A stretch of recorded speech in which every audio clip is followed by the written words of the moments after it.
Good afternoon. Honorable Chief Guest, Union Minister for State, Science and Technology, Shri. I've just checked with him. He's a doctorate also. He holds a doctorate, so I can call him Dr. Y.S. Chaudhary. Dr. Y.S. Chaudhary Garu. Honorable Dr. Mashelkar, sir, it's a privilege. It's a pleasure and a privilege to be in your company. Thank you very much for accepting our invitation. And thank you for gracing this occasion, sir. Also, the host of this event, Director of IICT, Dr. Chandrasekhar Garu, thank you very much for offering us IICT. Thank you very much for your hospitality. To the Director General of RICH, Research and Innovation Circle of Hyderabad, Professor Ajit Rangnekar. I know Ajit, post your voluntary retirement from Indian School of Business, you've had numerous people pursuing you. But thank you so much, Ajit, for accepting this, for honestly leading this effort, because I think it's truly wonderful that you've taken up this, and now this gives all of us in the room, in fact, immense confidence that this initiative will definitely be as successful as it is envisioned and as it has been propagated all morning today. Thank you. Dr. Satish Reddy Garu, you need no introduction to the city of Hyderabad.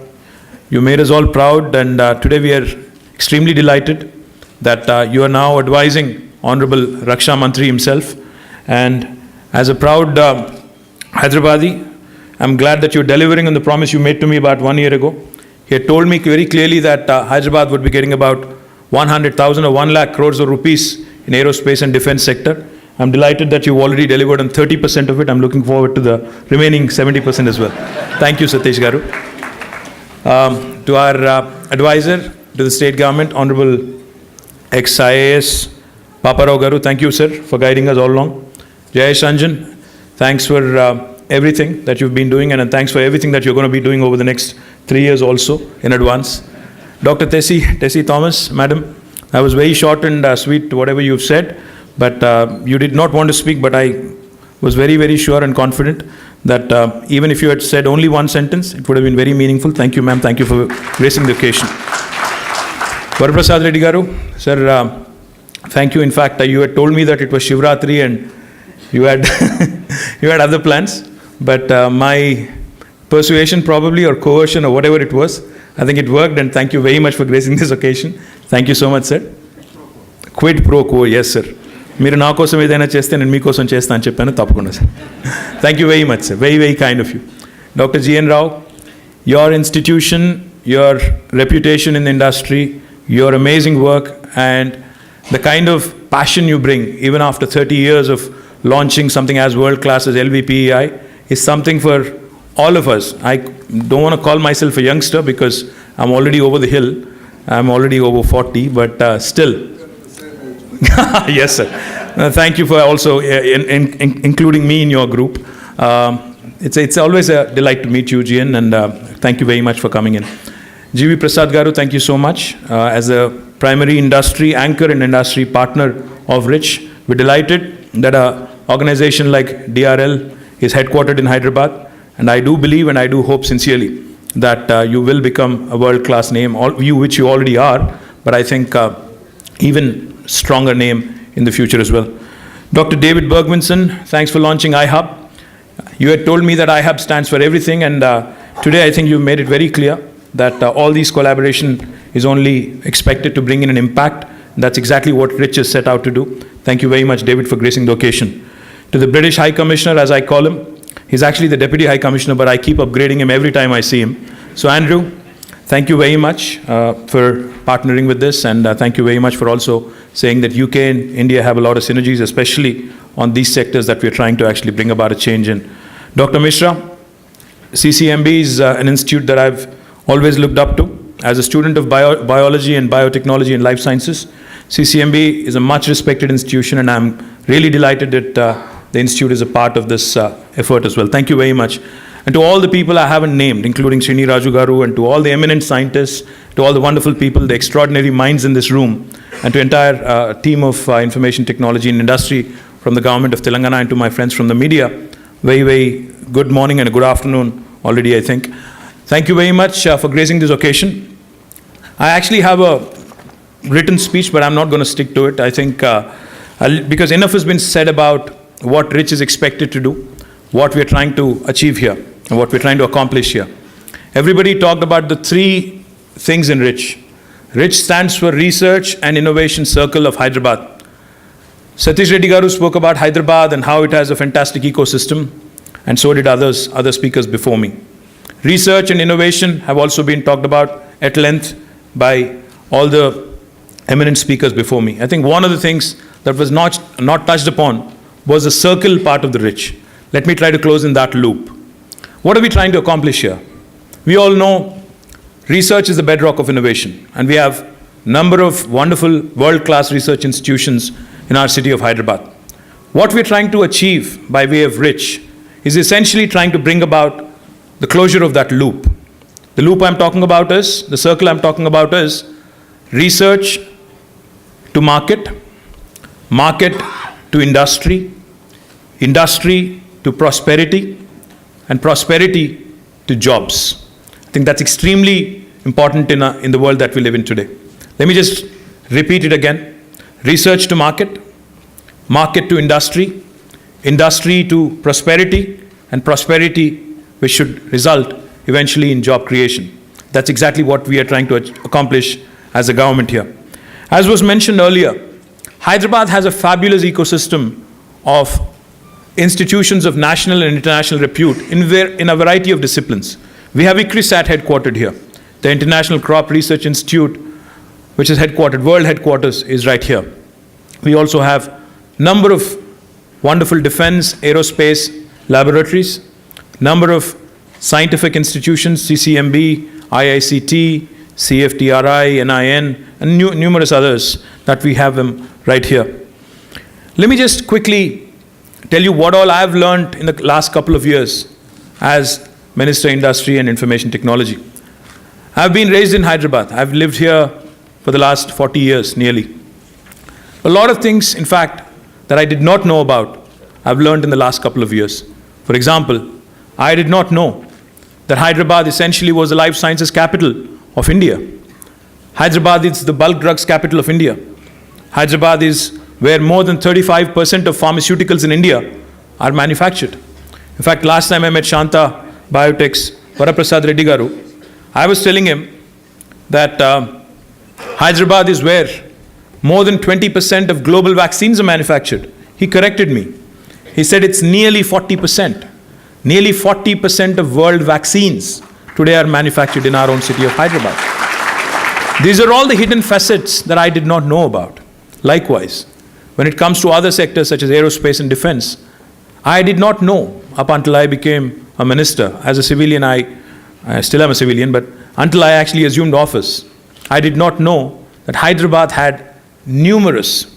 I, of course, knew that there were these labs, but Hyderabad, I did not know, had amazing abilities in the aerospace and defense sector.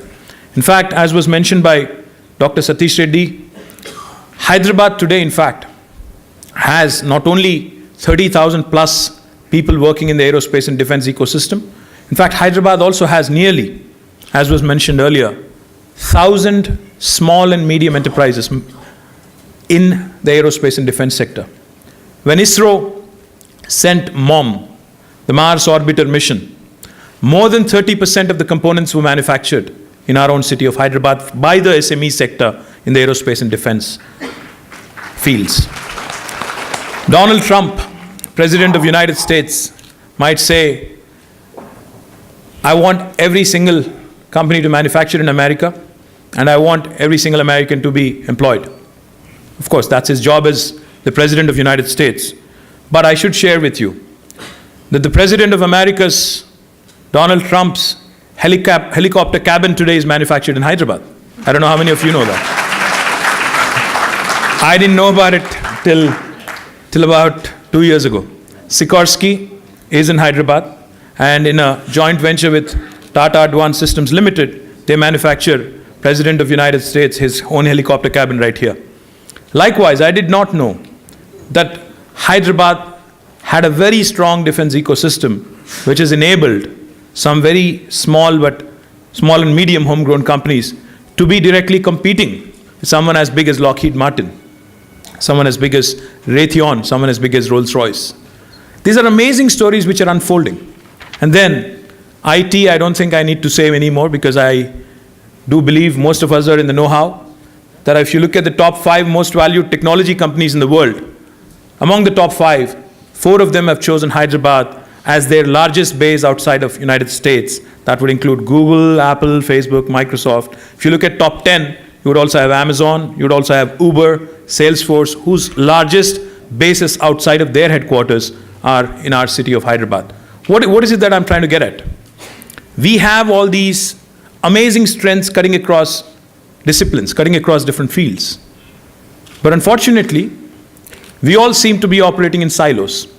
Our Honorable Chief Minister, Shri K. Chandrasekhar Rao, whenever he talks to us, whenever he advises us, whenever he guides us, whenever he gets the chance to interact with the Industries and Commerce Department, he never fails to remind us. Whenever he sits with anybody who has the know-how of technology or science, he never fails to remind us of one thing. He always says, any science or technology which cannot bring about a societal impact, which cannot bring about a social change, is futile. With all due respect to all the wonderful and extraordinary scientists in the room, our Honorable Chief Minister believes that unless you're able to bring about a practicality and a societal impact in an emerging country like India, the kind of research we engage in, the kind of science we engage in, will, if it only confines itself to the labs and scientific journals, then it certainly does not serve the complete purpose for which science was founded. So therefore, what are we trying to achieve here? What we're trying to achieve is combine the capacity of the human intellect that is available in our own wonderful city of Hyderabad, and eventually possibly extend it pan-India, and ensure that greater collaboration, greater convergence happens, and then we deliver on some tangible goals that we set for ourselves. Let me just give you an example of what is achievable, what is doable if we all apply our human intellect, collective human intellect together. I've recently, in the last month it was, in January, I visited 2 amazing nations, which was a great experience for me. South Korea, Republic of Korea, and Japan. 2 amazing countries, Asian countries, not too far, not too distant in terms of culture. Very, very similar, in fact, in a lot of ways to India. 2 amazing, amazing stories. Let's start with Japan. Japan is a country which, unlike any other country on the planet, has had to go through the catastrophic experience of a nuclear attack. Hiroshima and Nagasaki, I think everybody knows, in 1950s. It's a country today whose population is 12 crores. It's a country which has got a lot of geographical and natural challenges. Seismologically, it's in one of the most unstable locations. Frequent earthquakes, frequent tsunamis, and very inhospitable terrain. Not a lot of natural resources. But what this country has been able to achieve with a population of 12 crores, in spite of all the obstacles that I've just mentioned in the last 5 decades, is something that the world needs to learn and imbibe from. Just by sheer virtue of human intellect, this country, which was subject to a nuclear attack, has been able to grow itself into the 3rd largest, up until recently it was the 2nd largest economy in the world. Today, everybody sitting in this room is aware, is conscious, or must be using at least one of the Japanese products which are truly world-class. Sony, Panasonic, Mitsubishi, Toyota, Honda, I can go on and on, the list goes on. I'm sure most of your labs where you engage in research have a number of these wonderful products from different Japanese companies. Point I'm trying to make is, in spite of all the obstacles, in spite of all the challenges, this country has been able to transcend all of them, overcome all these challenges, and today has been able to assert its dominance economically. The 3rd largest economy in the world by sheer virtue of its human intellect. Now, imagine the possibilities if India does the same thing. We have the largest workforce on the planet. We have the largest young population on the planet. More than 65% of India, whose current population is 1.3 billion, is less than the age group of 35. We have the largest workforce on the planet. We have the largest human intellect on the planet. And we have number of achievers. Our history, our civilization, it goes to show you. Amazing achievers, amazing scientists, amazing philosophers have come from our own country. Unfortunately, if you look at it, of late, we did not really have many enterprises, many entrepreneurial ideas come through our country, especially in the last few decades. Now, that is exactly what we're trying to change here. RICH is an effort to try and bring about this synergy, to try and ensure the human intellect that we possess in such large number is actually harnessed to the fullest. Another example is Korea, Republic of Korea, whose population is only 5.8 crores. Only 5.8 crores. No natural resources. In fact, 70% of the country is uninhabitable. It's a largely urban country. 92% of the population resides in 30% of the geographical expanse. The geographical expanse is only 100,000 square kilometers. In fact, Telangana is bigger geographically than Republic of Korea. We are 114,000 square kilometers. But this country, with a population of 5.8 crores, again, no natural resources, today has again delivered by virtue of its human intellect. Today they have been able to produce world-class products. Samsung, Kia, LG, Hyundai, several brand names, so very, very well received and well known in India. All again by virtue of human intellect. Now that goes to show you the kind of power, if you harness it well, if you actually are able to drive innovation, drive disruption into the way we think, what can be accomplished and what can be achieved. That's exactly what Rich is said to accomplish and Rich is said to target. Now, having said that, we all know, we all keep saying, research is the bedrock of innovation. And we also keep lamenting that not enough research is funded in India by the governments. Yes, we are an emerging nation. We don't have the wherewithal, we don't have the kind of same bandwidth as, say, United States or Japan in terms of funding our universities, in terms of funding our amazing institutes where amazing research work is going on. Yes, I hear this a lot from the scientific community, that if only our government was more supportive in terms of funding, we could also come out with world-class inventions. Yes, but that is the challenge we have. We do have the ability, we do have the skills, but unfortunately we don't have the wherewithal, we don't have the capital that is much required. And that's where I think convergence, collaboration has to step in and has to make this learning curve that much more shorter. If you think about it for a second, I think what's extremely important for us to understand is, most of us, in fact, I'm probably going to get a lot of brickbats for this, but I'm going to go ahead and say that anyway. Even IICT and CCMB, who are right next to each other, I don't know if you guys collaborate as much as you should be. I'm not too sure. We all operate in silos, unfortunately. Well, why talk about IICT and CCMB? I'll talk about my own government and my own departments. The right hand does not know what the left hand is doing, unfortunately. That's the reality of our society today. We operate in silos, we operate with blinders. Now that is something Ajit and his team will be trying to change a bit as much as we can. Try and bring about that convergence. Try and bring about a sense of purpose. Try and ensure that this wonderful research that happens in your labs is actually commercialized. Try and ensure that most of this amazing work that you do has a societal impact as well. So this is what we've decided to touch upon. Now, last thing I'll say before I quit. Honorable Minister for Science and Technology is here. We had a great interaction with him and also his member secretary some time back. Satish Reddy Garu and others who spoke before me had mentioned that Hyderabad has the largest number of defense and science labs. We have more than 50 if you add them together.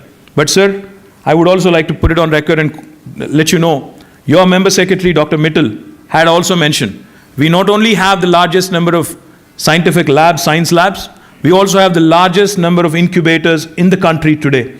ICRISAT having one, and IIT Hyderabad having one, and CCMB now opening its own innovation lab. Today, we have nearly 20 incubators in our city of Hyderabad, which is the largest in the country for any city. So we're very proud that as a city, as was put by Satish Reddy Garu, the heart of science and technology in this country, we definitely are not only the synonymous with scientific research, we also want to be synonymous with innovation and disruption, and therefore, in fact, I've requested MOD as well, Raksha Mantri ji as well, to set up his defense incubator. I'll request. We discussed it yesterday. Fantastic. So Satish, I request you, sir, to also bless us by way of endorsing it, by way of guiding Honorable Raksha Mantri to get it our way as well. We're extremely delighted that such large number of extraordinary minds have gathered in this room. And I do believe that if we put all of our human intellect collectively together with a sense of purpose to make a societal impact, I think larger good for this country can definitely be accomplished. Thank you very much for this opportunity once again, and thank you.